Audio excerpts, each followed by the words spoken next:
I'm going to invite a I don't know quite how this is going to go, but I'm inviting Grelf up to the stage here. I don't know exactly who I'm getting. If Grelf is on the phone, I hope that your connection is good from the stump.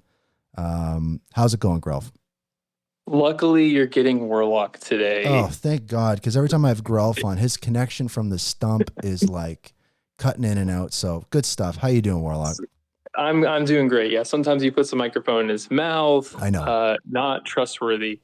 Um, been listening. Really like the discussion. I think what you touched on with failure is really important Hmm. because failure is a teacher.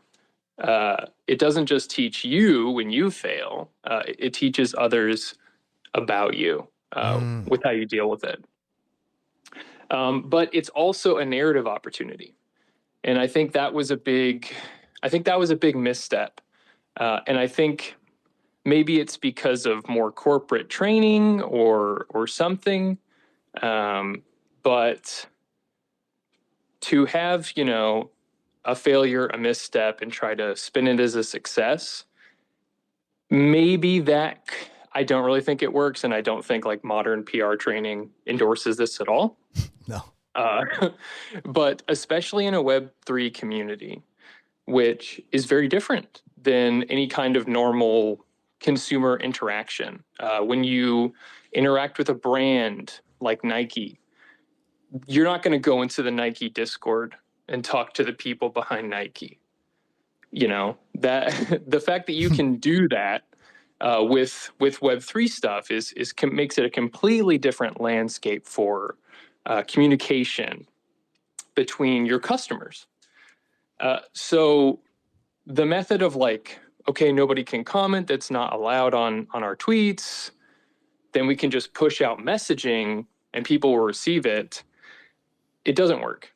Mm. It's it's simply a non-starter. What they could have done is come down to our level, and I think that's what's missing. I've had a bajillion failures. Uh, Same. my time in Web3 has been just trying a bunch of different stuff. Yeah.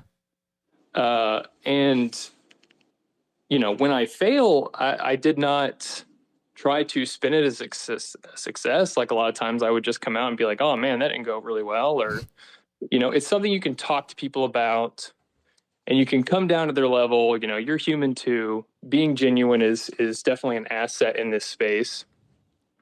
Unfortunately, the flies that you're talking about see that as weakness, Sure. and they'll use that as an opportunity to come in and wreck your day as well. So yeah, I definitely agree that people like that make the whole thing kind of harder Yeah. for people to be a little more human and be a little more honest, because it is a very new, strange, and competitive space. But I just, anytime someone is like talking about like failure, I'm like, hey, I know about that. Yeah. That's and I mean you hit a really good point there of that there is, I think we've all experienced that moment of, the flies approaching and it's like, oh God, here we go. And I think that and that's really where it's so important to understand the community. And this is, I think, what separates the winners from the bozos is it doesn't matter if it's Web3, doesn't matter if it's automotive, doesn't matter if it's the restaurant business, whatever it is.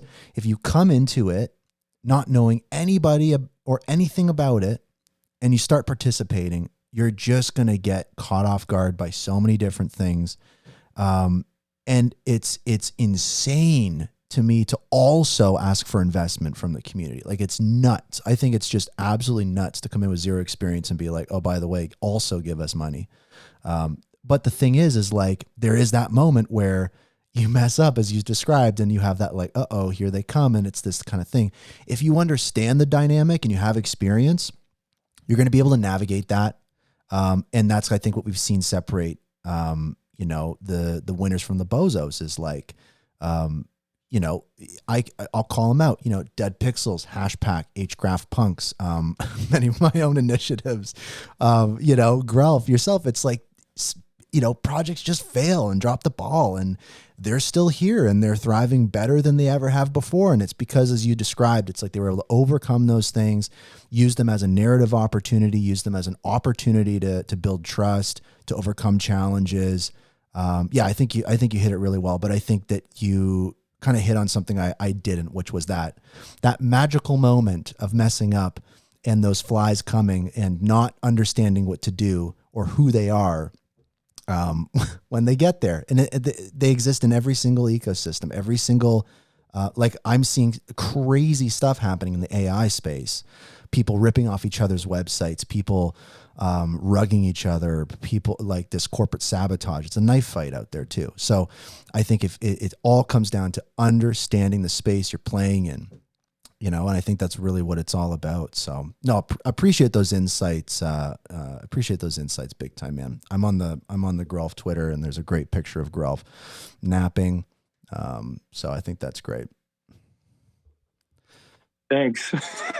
Yeah, no, I think that's the big takeaway here. I'm scrolling through the Twitter account. Grelf is napping. He's relaxed. He's moisturized, thriving in his lane. It's good to see. Of course.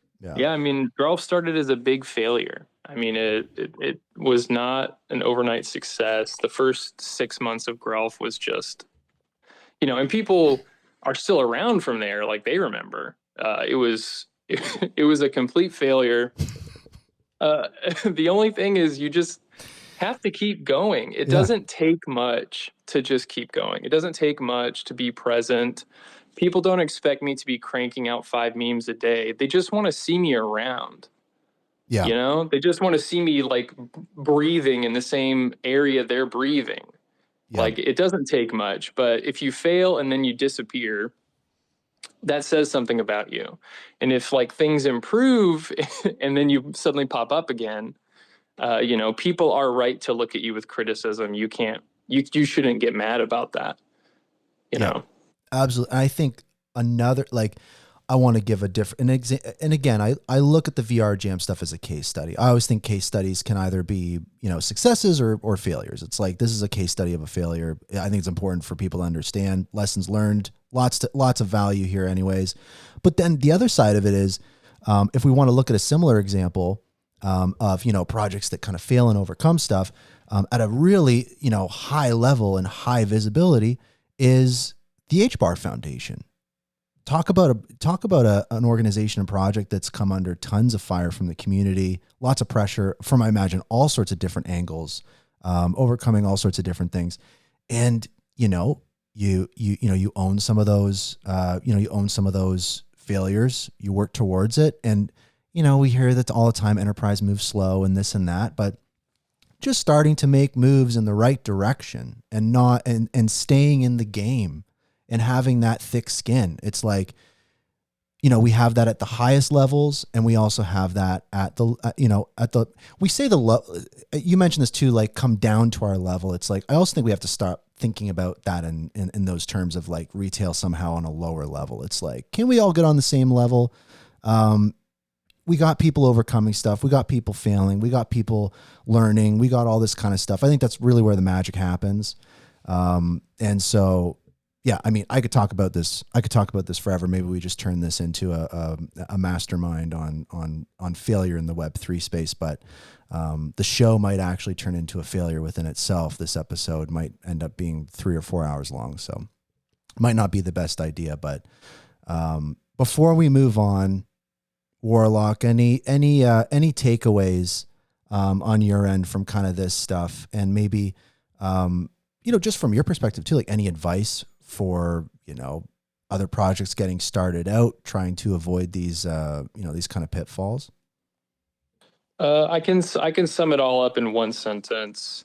If you want people to treat you like a human, be a human. Okay. I think that hits it. Transparency, authenticity. I dig it. Right. People don't want to follow brands. They want to follow personalities. They want to follow people. So be a person. Don't try to be a brand. and I don't want to sound cheesy, but I start going back to the, 2020 Zoom calls with Lehman every month. I think that's why a lot of us got into hedera in the first place, is because there was that strong personality, that founder that was open, approachable. And, I think that the community really adopted a lot of those traits. So the network itself is true to what you're saying. Warlock, cheers, man. Appreciate you stopping by. Thanks for letting me on and talk about my many failures. Right on. Okay, so now I want to flip the script a little bit here and talk about some big wins, some big dubs.